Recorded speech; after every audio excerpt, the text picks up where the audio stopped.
فرمایا کسی آدمی کے نماز اور روزے سے متاثر نہ ہونا، پہلے دیکھ لینا کہ وہ امانت دار ہے کہ نہیں۔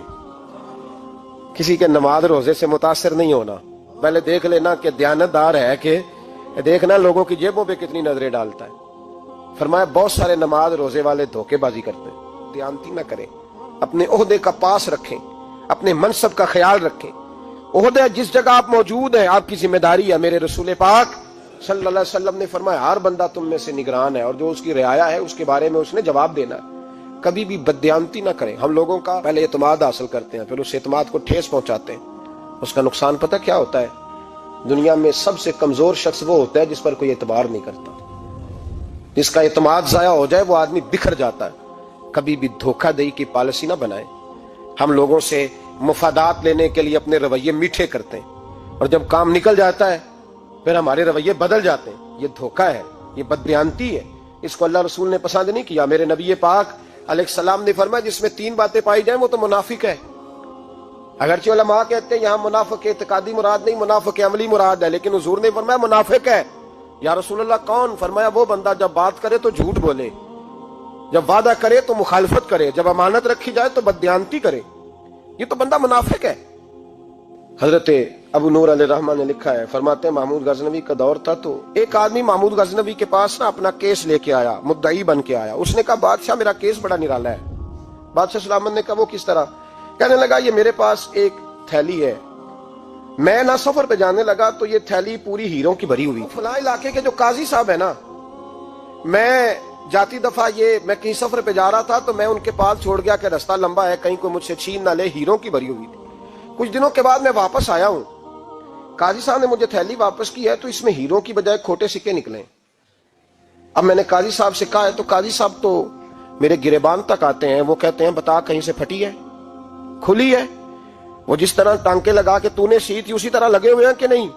تو حضور لگے بھی بالکل اسی طرح ہے، نہ پھٹی ہے نہ کھلی ہے۔ اب میں لٹ گیا ہوں، میری کل عمر کی کمائی ضائع ہو گئی، کھوٹے سکے کہاں اور ہیرے کہاں؟ تو مہربانی کریں، اور آپ کی بارگاہ میں اللہ رسول کے نام پر حلف دیتا ہوں کہ میں ہوں بالکل سچا۔ محمود غزنوی کہنے لگے تو جا، تھیلی چھوڑ جا، اور جب میں تجھے بلاؤں گا پھر دوبارہ آنا۔ وہ شخص چلا گیا۔ محمود غزنوی اٹھے، دربار برخاست کیا، لوگوں سے کہنے لگے چلے جاؤ، میں 3 دن کے لیے سیر کرنے جا رہا ہوں، 3 دن کے بعد لوٹوں گا۔ اکیلے جب رہ گئے نا محمود دربار میں تو محبوب نے چھری منگائی۔ وہ جس تخت پہ بیٹھتے تھے وہاں گدا بچھا ہوا تھا، یہ گدا پڑا ہے نا، وہ گدا بچھا ہوا تھا۔ محمود نے چھری کے ساتھ اس کو پھاڑ ڈالا اور چھری جیب میں رکھی نکل گئے۔ کہنے لگے میرے بعد کوئی میرے دربار والے احاطے میں داخل نہ ہو۔ محمود چلے گئے۔ اب وہ صفائی کرنے والا جب آیا نا، اس نے آ کے دیکھا تو گدا تو پھٹا ہوا ہے۔ اس نے شور ڈال دیا، پہرے دار بھی آ گئے، فلاں صاحب بھی آ گئے، فلاں صاحب۔ اس نے کہا او خدا کے بندو، اس کا گدا پھٹ گیا ہے، وہ تو مار ڈالے گا۔ اس نے کہا تھا سوائے صفائی اور نگرانی والے کے دوسرا آئے کوئی نہ، اور یہاں آیا بھی کوئی نہیں، پہلے دن ہی پھٹا ہوا ہے تو لٹکا دے گا سب کو، کیا کریں؟ شور ہو گیا، سارے دربار کے ملازمین اکٹھے ہو گئے۔ ایک بندہ بولا، کہنے لگا فکر نہ کرو، میں کیسے بندے کو جانتا ہوں، اس طرح سیے گا کہ جس نے پھاڑا ہوگا اسے بھی پتہ نہیں چلے گا کہاں سے پھٹا تھا، ایسا بہترین رفو کرے گا کہ پتہ بھی۔ اس نے کہا یار ہم سارے 1 مہینے کی تنخواہ دیتے ہیں، تو بندہ بلا۔ وہ بلا لیا اس کو، اس کا نام محمد رفو گر تھا۔ وہ آیا، اس کو گدا دکھایا، اس کا یار اس طرح سینہ پتہ نہ چلے۔ اس نے کہا فکر ہی نہ کرو، میں بڑا کاریگر ہوں۔ بڑے بڑے کاریگر لوگ نہیں ہمارے ملک میں پائے جاتے، کوئی نشان چھوڑتے ہیں پیچھے؟ بڑے کاریگر کا پیسے ہونے چاہیے، بڑے بڑے کاریگر بندے۔ آپ یقین کریں ایسا فلسفہ، یہ عمرہ عبادت ہے نا، سرکار دو عالم صلی اللہ علیہ وسلم کی بارگاہ کی حاضری بڑی نعمت ہے نا۔ تو سعودی گورنمنٹ نے پابندی لگا دی، خیر ان کی بھی زیادتی ہے، اس طرح کی پابندیاں شریعت اسلامیہ میں جائز نہیں۔ اللہ کے گھر مسلمان جب چاہے جا سکتا ہے، لیکن وہ کہتے ہیں جی 2000 ریال دے جس نے 2 سال بعد بھی آنا ہے۔ انہوں نے پابندی لگائی تو ہمارے ایجنٹوں نے بھی کئی خاص ٹریننگ حاصل کی ہوئی ہے، پتہ نہیں کہاں سے سیکھ کے آئے، انہوں نے بھی رستہ نکال لیا۔ ایک صاحب سے میں نے کہا کہ جناب وہ 2000 ریال لگ گیا تو کیا کرنا ہے؟ کہنے کوئی مسئلہ نہیں، پاسپورٹ نواں بنوا لو، گنجائش ہے، یعنی ہر شے کا حل ہے۔ تو میں نے کہا یار اب عمرہ کرنے جاتے وقت بھی بندہ دھوکہ دے کے جائے، اللہ کے گھر جاتے وقت بھی اس طرح کی حرکت کرے، کیا حال ہو گیا؟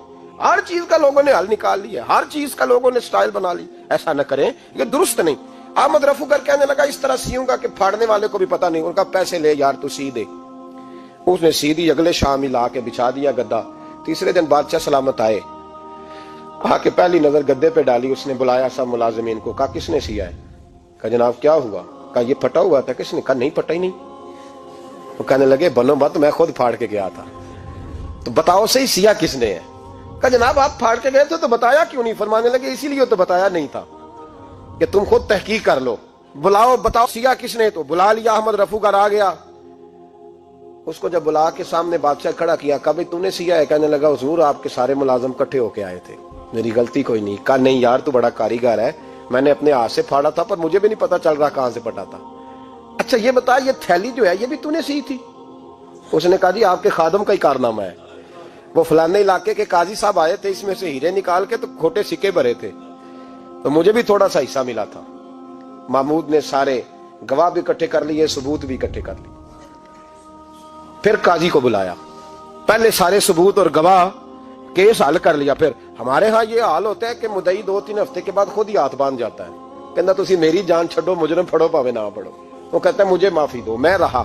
ظلم ہے نا، ظلم زیادتی ہے کہ جو بیچارہ اتنے سوال مجرم سے نہیں ہوتے جتنے مدعی سے ہوتے ہیں۔ آپ یقین کریں اتنے سوالات ہوتے، بیچارہ ہف جاتا ہے۔ یہ طریقہ درست تو نہیں ہے کہ لٹ گیا اور دوسرا طرح طرح کے سوالوں کے جواب دیتا پھرے بیچارہ۔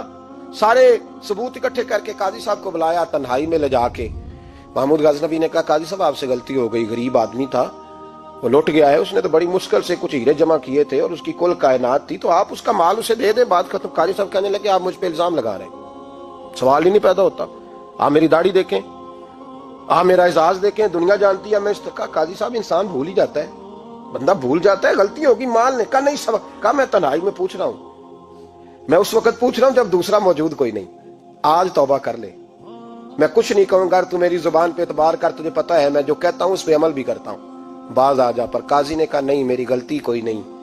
محمود نے پھر بھرے دربار میں بلا لیا، مجمع عام میں۔ مہلت کے دنوں میں جو توبہ کر لے وہ بچ جاتے ہیں، لیکن لوگ رسوائیوں کے دنوں میں پھر واپس لوٹتے ہیں اگلا گھر دیکھ کے، پھر حالات اور طرح کے ہو چکے ہوتے ہیں۔ جب بھرے دربار میں قاضی کو بلایا، بھائی تو مانتا ہے کہ نہیں؟ اس نے کہا نہیں۔ تو کہا بلاؤ احمد رفو گھر کو۔ جب وہ احمد رفو گھر آیا تو بوڑھے قاضی کی ٹانگیں کانپنے لگی، جملے ٹوٹنے لگے، لفظ زمین پر گرنے لگے، بات صحیح نہیں ہوتی، زبان لڑکھڑانے لگی۔ محمود کہنے لگے قاضی میں نے تجھے کہا تھا وہاں مان جا بات، اب بھرے دربار میں بول۔ جب قاضی صاحب کی گردن خود بخود جھک گئی تو دنیا سمجھ گئی، کہا نکل جا میرے دربار سے۔ محمود بولے نکل جا، اتنی تجھے عزت دی، اتنی بڑی تنخواہ دی، قاضی بنایا، اور یہ چھوٹی سی رقم کے لیے، تھوڑی سی رقم کے لیے تو بددیانت ہو گیا، چل چلا جا، نکل۔ قاضی دربار سے نکلا تو لوگ لعنتیں برسانے لگے۔ کل جو دکانیں چھوڑ کے سلوٹ کرنے آتے تھے وہ کہنے لگے اس کی عمر دیکھو، اس کے کام دیکھو، دیکھو اس نے کیا کیا۔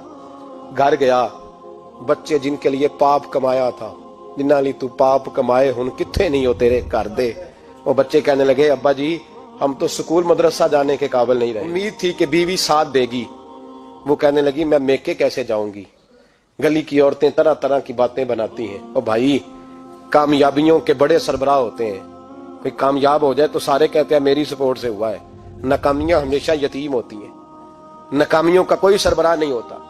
جب تک تو قاضی تھا تو بڑے بات تھی، ہر بندہ کہتا تھا رشتہ دار ہے، رسوائی ہو گئی تو وہ تیری آنکھ ہو یا سنگ ملامت کی چبھن، کون پہنچا ہے میرے درد کی گہرائی تک، دور شہرت میں تو یاروں نے کیا یاد بہت، ساتھ آیا نہ کوئی کوچے رسوائی تک۔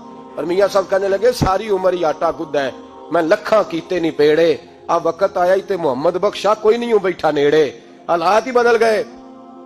قاضی خاموشی سے اندر چلا گیا، اپنی رسوائی سمیٹ کے بستر پہ لیٹا، نہ روٹی کی بھوک لگی، نہ پانی کی پیاس لگی، نہ نیند آئی، ساری رات تڑپتا رہا۔ سویرے گھر والوں نے دروازہ کھولا تو روح پرواز کر گئی تھی، دنیا چھوڑ گیا۔ حضرت ابو نور علیہ رحمہ بولے، فرمانے لگے یاد رکھو کبھی بددیانتی نہ کرنا، کبھی، یہ تو محمود غزنوی کی عدالت تھی، قیامت میں رب کریم کی عدالت لگے گی۔ اور فرمایا وہاں تو گواہی دینے والا احمد رفو گر تھا، قیامت میں تو تمہارے اپنے ہاتھ پیر گواہیاں دیں گے، ہمارا اپنا وجود گواہی دے گا۔ اور فرمایا یہاں تو لعنتیں دنیا دار برساتے تھے، وہاں فرشتے ہوں گے۔ اور قاضی کو تو موت آ گئی تھی، قیامت میں تو دوبارہ موت بھی کوئی نہیں آئے گی، وہاں تو رہنا ہے اور سہنا ہے۔ بددیانتی معاشرے میں اتنی بددیانتی